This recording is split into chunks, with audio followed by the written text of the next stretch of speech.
adalah gembalaku, takkan kekurangan aku.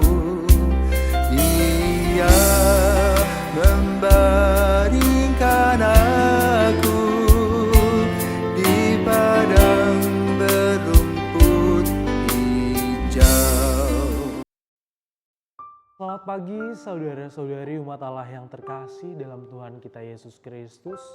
Kembali lagi kita berjumpa dalam Sabda Siap Saji edisi Rabu tanggal 9 Oktober 2024, hari biasa pekan ke-27. Saudara-saudari umat Allah yang terkasih, marilah kita awali perjumpaan kita pada pagi hari ini dengan berdoa bersama-sama. Kita awali doa kita dengan tanda kemenangan Kristus dalam nama Bapa dan Putra dan Roh Kudus. Amin.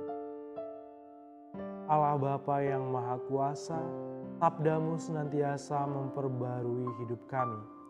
Semoga kami tekun mendengarkan sabda-Mu yang menyelamatkan dan kami mampu menjadi tanda kehadiran-Mu di dunia. Dengan pengantaran Tuhan kami Yesus Kristus Putra-Mu yang hidup dan berkuasa bersama Dikau dalam persatuan Roh Kudus Allah sepanjang segala masa. Amin.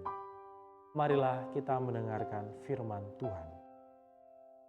Inilah Injil Yesus Kristus menurut Lukas. Dimuliakanlah Tuhan. Pada waktu itu, Yesus sedang berdoa di salah satu tempat. Ketika ia berhenti berdoa, berkatalah seorang dari murid-muridnya kepadanya, "Tuhan, ajarlah kami berdoa, sebagaimana Yohanes telah mengajar murid-muridnya."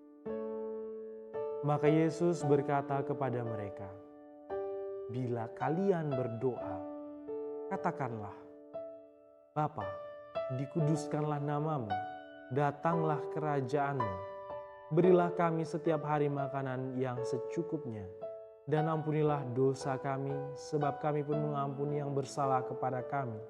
Dan janganlah membawa kami ke dalam pencobaan."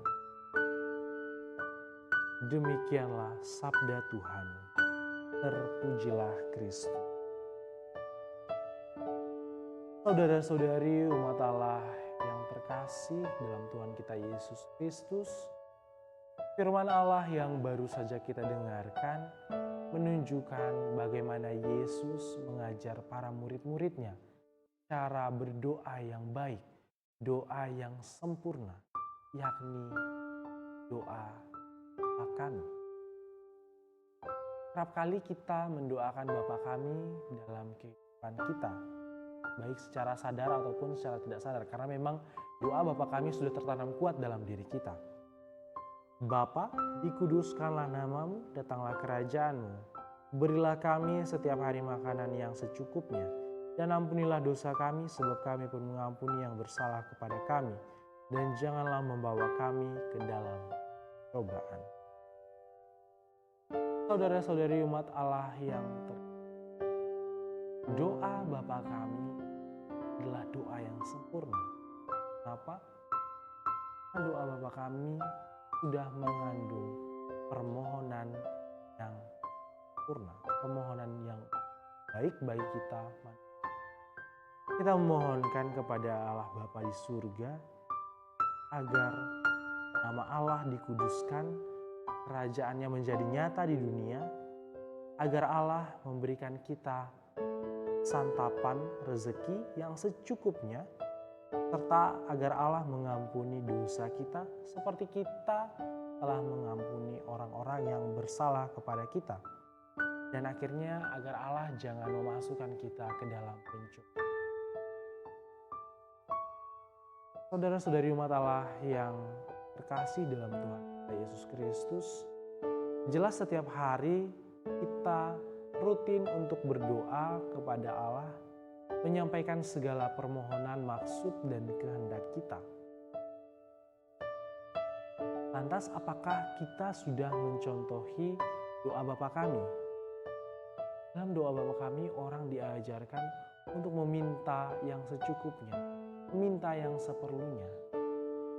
Kerap kali dalam kehidupan kita meminta hal-hal yang sebenarnya tidak kita butuhkan, tapi hal-hal yang kita inginkan. Oh Tuhan, saya minta supaya saya diberikan mobil. Saya minta Tuhan supaya saya diberikan uang yang banyak, diberikan kekayaan yang luar biasa melimpah. Namun sayangnya permintaan-permintaan kita kadangkala melebihi aksi kita. Artinya kita tidak menyertai doa kita dengan usaha. Ekspektasi melampaui harapan. Bapak, Ibu, saudara-saudari yang terkasih umat Allah, yang terkasih dalam Tuhan kita Yesus Kristus, Tuhan mengetahui apa yang kita butuh dan bukan mengabulkan apa yang kita inginkan. Kadangkala apa yang kita minta tidak dikabulkan, karena sebenarnya Tuhan tahu mana yang kita butuhkan, yang paling kita butuhkan, dan memang itu berguna bagi kehidupan kita, dan mana yang memang itu hanya hasrat keinginan kita tanpa disertai aksi dan usaha kita. Doa Bapa Kami ini menjadi sebuah landasan atau dasar bagaimana kita seharusnya berdoa. Kita harus memuliakan Allah dalam kehidupan kita, memuji Allah dalam kehidupan kita, memohon kepada Allah hal-hal yang secukupnya. Berikan kita makanan dan minuman, berikan kita rezeki, agar Ia juga mengampuni dosa dan kesalahan kita seperti kita pun mengampuni dosa dan kesalahan orang lain. Pertanyaan, saya sudah mampu mengampuni saudara saya yang lain? Apakah hari ini saya masih menyimpan dendam dengan saudara saya, menyimpan luka batin yang begitu besar terhadap sesama saya yang mungkin melakukan kesalahan pada saya? Tuhan Yesus dalam doanya menyampaikan, ampunilah dosa kami sebab kami pun mengampuni yang bersalah kepada kami. Saudara-saudari umat Allah yang terkasih dalam Kristus, ketika kita meminta sesuatu kepada Bapa, sebaiknya kita memeriksa batin kita. Jangan sampai kita meminta sesuatu, meminta permohonan kepada Allah di surga dalam keadaan hati yang sedang tidak tenang, dalam keadaan marah. Kita perlu mengampuni saudara-saudari kita yang mungkin bersalah kepada kita, agar Allah pun senantiasa mengampuni dosa dan kesalahan kita. Karena itu, saudara-saudari yang terkasih, dalam doa-doa kita, marilah kita senantiasa mendoakan doa Bapa Kami dan tidak melewatkan doa Bapa Kami dalam kehidupan harian kita. Demikianlah santapan sabda untuk hari ini.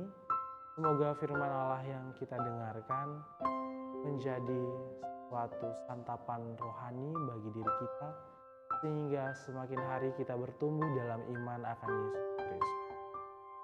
Sekian dan terima kasih.